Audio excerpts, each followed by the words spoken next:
I'm back with Andrew Pollack, and we're talking about the tragedy in Uvalde, but against the backdrop of the Parkland shooting in which Andrew Pollack lost his daughter, Meadow.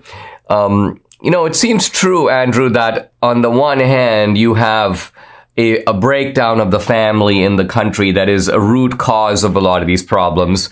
Of course, one can always point out that there are lots of people who are raised in broken families who obviously don't go to these extents, don't react in these pathological ways. What do you think that happens to the shooter, if anything? Do they snap at some point and their relationship with society just breaks down? Because obviously they're targeting innocent people, so it doesn't seem like there's any kind of they're not taking it out. It's not a vendetta. They're going after people who had nothing to do with whatever difficulties they have in life. Is it just craziness, pure and simple, or can some sort of intentionality be attributed to these people?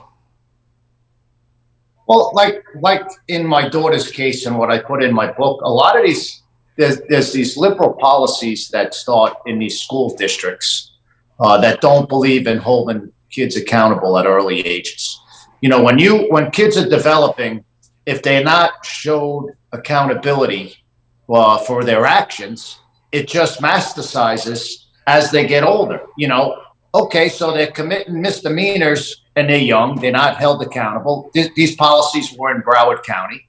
And then as they get older, now they're 18, out in the real world, they're committing felonies.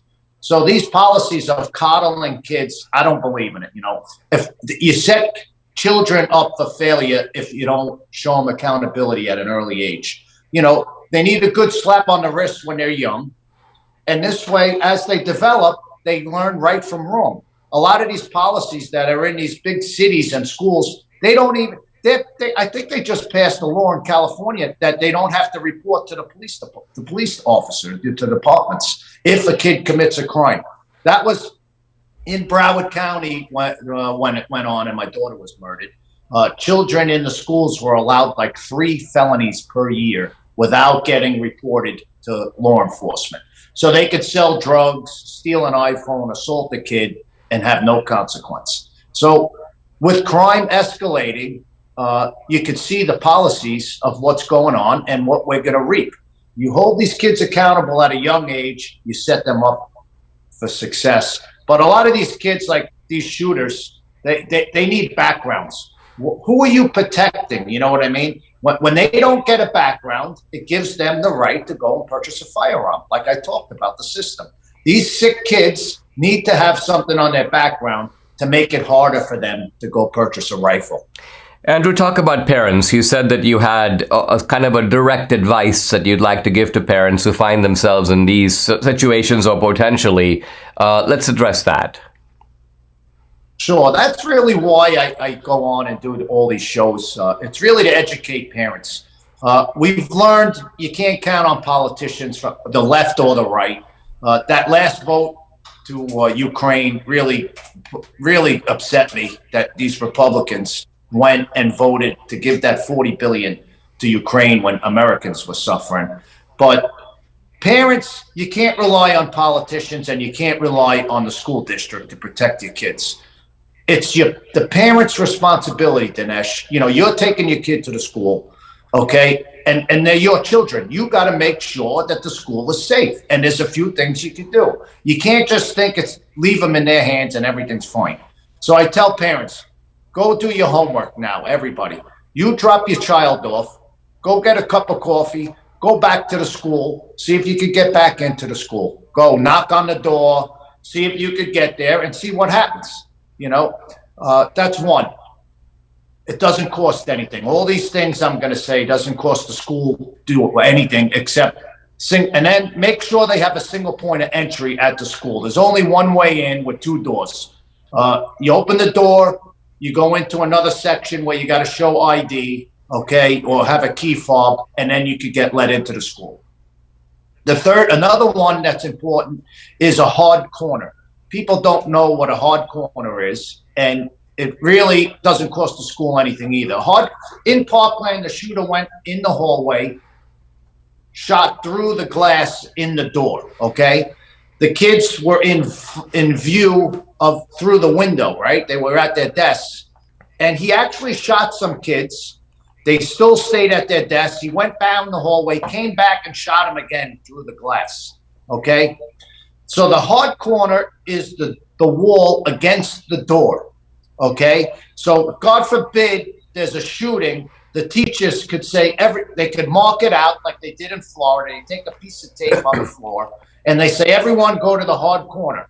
So now they're up against that wall where the door is and they can't be shot. That doesn't cost anything. You know, I just I shot a video in Vegas, and I went to the school and I'm in there, and the teacher's desk is in the hard corner. I go, do you guys know what they didn't even know what a hard corner is. And that's why I'm saying it. That area needs to be clear. God forbid they hear a shooting. That it would have saved 3 kids got killed that way in Parkland because they were out in the open at their desks instead of up against the wall. Those things don't cost the school anything to do. They also, you got to make sure you have armed security at the school. You know what I mean? More the merrier. One is not enough. Okay, we learned that in Parkland. Florida, like I said, we have a police officer for every 500 students. You got to have that. We have security at courthouses, sporting events. Look, you go to the airport, there's a single point of entry, even at the airport, right? You got to go through security. Why don't we have it at the schools? Another thing I've been working on, I'm Chief Public Safety Officer at Berna. It's berna.com/school safety. I have this shield. This is, I worked on it, Dinesh. It weighs less than a pound, okay? And it could be placed in your child's backpack and it makes it bulletproof.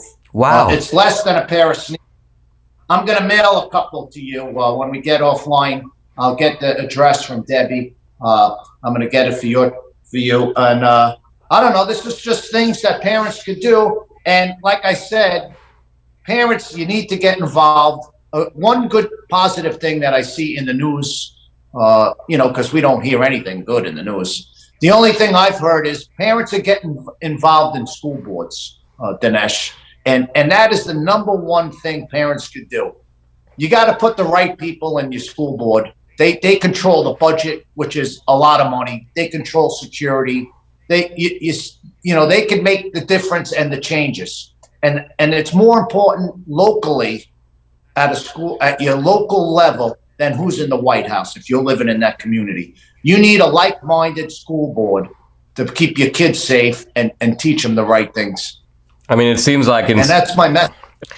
It seems like, Andy, that this is not just a matter of, learning or not learning, but in this case of life and death. Hey, thank you so much. What a fascinating... Yeah, please do send that to us. Debbie and I would love to have one. And it looks fantastic. How great of you to be developing these kind of practical, simple technologies that make a difference. Thanks so much for joining me. As always, let's do it again. It looks great. Yes. Looking forward to it. Thanks.